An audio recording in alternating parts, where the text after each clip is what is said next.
Live and local with coverage you can count on. This is MyTV5 News at 7. Frozen solid is probably the best way to describe the area after a bone-chilling week. The numbers you see on the screen are your highs for the day. But when you factor in the wind chill, high is not really the right word. Thanks for watching MyTV5 News at 7 and streaming online at WNEM.com. I'm David Custer. After this week, anything in the 20s will seem like a summer getaway. Meteorologist Brian Bachman has a look at when we could see that, quote, warm up. Hi, Brian. It's important to say that there, quote, warm up. David, as we head into the weekend, yes, we will get at least a little bit of relief from this otherwise brutally cold day. But, I think another good point David made there, too, is just the adjective high doesn't exactly describe our temperatures in any way, shape, or form lately, but at least we got out of the single digits for a change today. Here's another look at some of those high temperatures from around the region today. 13, yes, a balmy 13 degrees. We made it all the way up to that in Saginaw today. High today, 12 in in Flint. That actually sets another record for the coldest high temperature for you in Flint set on this date. The previous coldest high was 17, so we stayed well below that. 10 the high for both Houghton Lake and Oscoda, and our temperature is actually going to stay largely stable and then start to rise a little bit for a good portion of the overnight. We're also keeping our eyes off to the west. An approaching storm system trying to push its way across Lake Michigan this evening. Some of the little pockets of heavier snow starting to work their way up around areas around Houghton Lake.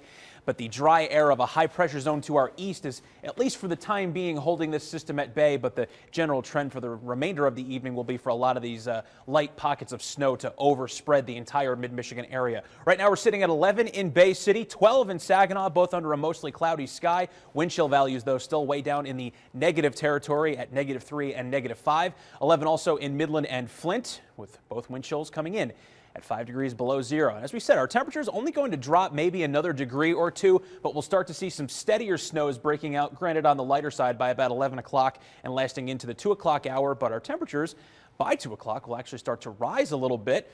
And as we said, we'll get a little bit of a break tomorrow. I'll tell you how warm, quote unquote, it'll be getting coming up in your full forecast. Their bodies are beat up a bit from being buried the way they were. Continuing coverage now in a story we first brought you on Wake Up. 3 mid-Michigan volunteer firefighters are counting their blessings tonight. The men were trapped in the basement of a burning house for more than an hour. WNEM-TV5's Craig McMorris picks up their amazing story. Just by the grace of God that they're alive. That's all there is to it. The 3 firefighters were on the upper floor of a 2-story house when it broke and they fell to the basement.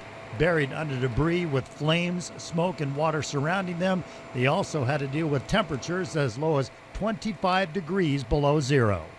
One of the fallen firefighters was in an especially dire predicament. The guy that was on the bottom, at one point the water had covered up right to his lips. There's one main reason they survived. If they hadn't had their self-contained breathing apparatus on, they could have suffocated before we got to them. Fellow firefighters frantically worked for about an hour to pull the 3 out of the basement. They literally had to dig them out. Hours later, smoke could still be seen drifting from the remnants of the house. The family that lived there made it out safely. They did lose some pets. They had 3 dogs and 4 cats. A son of the school teachers who own the house is saddened by the loss. It was depressing. I couldn't take it, so I had to walk away, and I just couldn't do it. Family and neighbors salute the heroic efforts of the firefighters who risked their lives trying to put out this blaze. To me, I don't think they're not praised enough. They're amazing. I couldn't say, I'm speechless to what to say to them. I said thank you and everything, and I'm glad they got out okay and everything. Meanwhile, Chief Allward is relieved that his 3 firefighters apparently will be fine. As he drove to the fire scene last night, he worried about 2 things. One was that his grandson might be one of the crew members trapped. The other, much more grim. Honestly, when all the way out there, that's all I was thinking about. It's going to be a recovery. We've got some heroes. Craig McMorris, MyTV5 News at 7.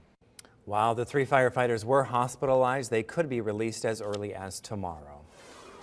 It's during weeks like this that you probably want to fly away to somewhere warm, but every day thousands are flying into mid-Michigan airports and enter the center of this cold snap. TV5's James Felton reports on how people are handling the cold around the area. It's too cold to be at school, but it's plenty warm enough in here. Danny Brown tells us he can't wipe the frozen smile off his face. He's the owner of the Rollhaven Skating Center, telling us business is booming thanks to the cold weather. We're skating all day, laser tagging all day, playground all day. Frigidaire forced schools throughout the TV5 viewing area to close again today. That brought Dave Dumont and his grandchildren to the rink. They're skating and they're jumping and they're doing things that I didn't want them to do in the house. It's fun. Snow days! Yay.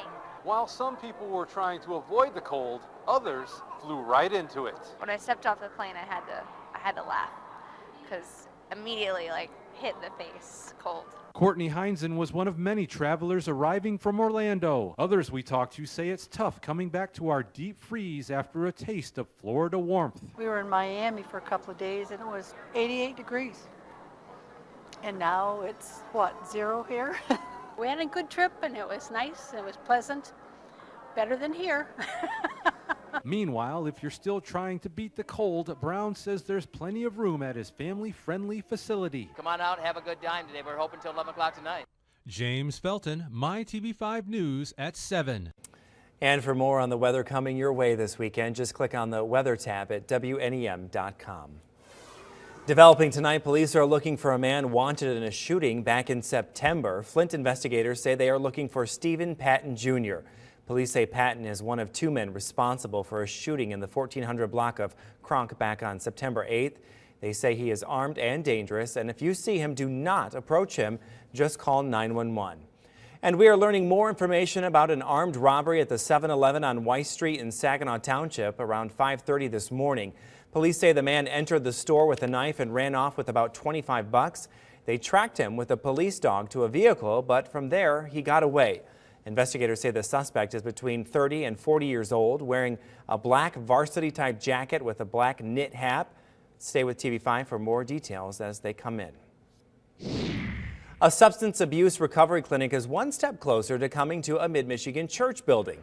This week, the Bay City Planning Commission voted to grant Holy Cross Youth and Family Services a special permit. The clinic would go inside the rectory building of the former St. Joseph Church at the corner of Grant and 3rd Streets. The commission says Holy Cross still has some details to work out with the Saginaw Diocese, which owns the church. The city's zoning board also has to approve it at their next meeting on March 10th. An update now to a story we told you about last night. Saginaw County Animal Control says they were able to capture the stray dog that caught the attention of neighbors. The dog has been seen around an abandoned home in Saginaw, but would run away when neighbors and Animal Control would approach it. But this morning, Animal Control was able to capture it in a live trap. She is now warming up and eating at the shelter. Happening tonight, former Michigan hockey greats take the ice again, this time in mid-Michigan. In a little more than an hour, alumni from the Detroit Red Wings and Flint Generals will take the ice in Flint. TV5 Sports Director Scott Johnson joins us from Pirani Arena. Well, hey there, yes, we're expecting a sold-out crowd of over 4,400 for tonight's game between the Generals and the Red Wings alumni. And I'm joined right now by a couple of the Generals alumni, John Hasty and Jim Duhart. And I'll tell you what, 4,400 sold-out crowd. It's got to be a lot of fun for you, Jim. Yeah, it's going to be a good time. It brings back a lot of old memories, and you know, kind of anxious to get here today and start this thing, have some fun. You got a little nervous, huh? I don't know, a little nervous, but you know, you don't want to look bad, so you got to be ready. It'll be fun. Well, John, I'll tell you what, you played on a championship team here with the Generals and so forth. What's it like getting back together with the boys? Oh, it's great. I've been looking forward to, like Dewey said, I've been looking forward to it all day, and I do have a little bit of nerves because I haven't been on my skates that much, so it'll be interesting, but it's good to see some old faces and watch guys walk into the arena, and it's going to be a sold-out night and going through all the motions that we used to go through, so I'm looking forward to it.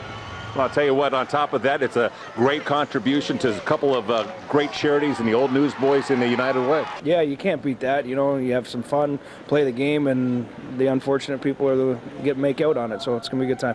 Hey, the Red Wings are here skating. You got guys like Darren McCarty, who used to be a Flint General, of course, and some of the other popular names out there as well. Is this game going to get slightly a little bit competitive here, John? I don't know. We'll see. There's definitely going to be a buzz about the crowd if it's sold out, so that's good to hear. And we've been told they'll play any game that we want to play, so we'll just have to feel everybody out and warm up and do some talking and see how things go. Who are the good guys? On our team? No, I mean just the Red Wings or the Generals. Well, I think they got a pretty good solid lineup. There's no doubt about that. So we'll see how we do. So it'll be fun. All right, 7:30 is the time for the puck to drop here, but once again, it is a sold-out crowd here at Perani Arena, so it's going to be a lot of fun on top of that. Here with the Generals at Perani Arena, I'm Scott Johnson for Sports Extra. Scott, thank you. Should be a fun time. Once again, the puck drops within the hour. Switch over to our sister station, WNEM, for highlights tonight at 11. Well, going outside in this cold is daring enough, but some people will take it a step further tomorrow. Still ahead, where you check out people diving into freezing cold water this weekend. Plus, Michigan's second in command making a couple pit stops in mid-Michigan. We'll tell you why. And Michigan's Gary Peters is one of a handful of freshman senators across the country. Coming up next, why he was at a graduation ceremony in mid-Michigan. You are watching MyTV5 News at 7, serving Midland, Kingston, Lapeer, and your hometown too. It's coverage you can count on.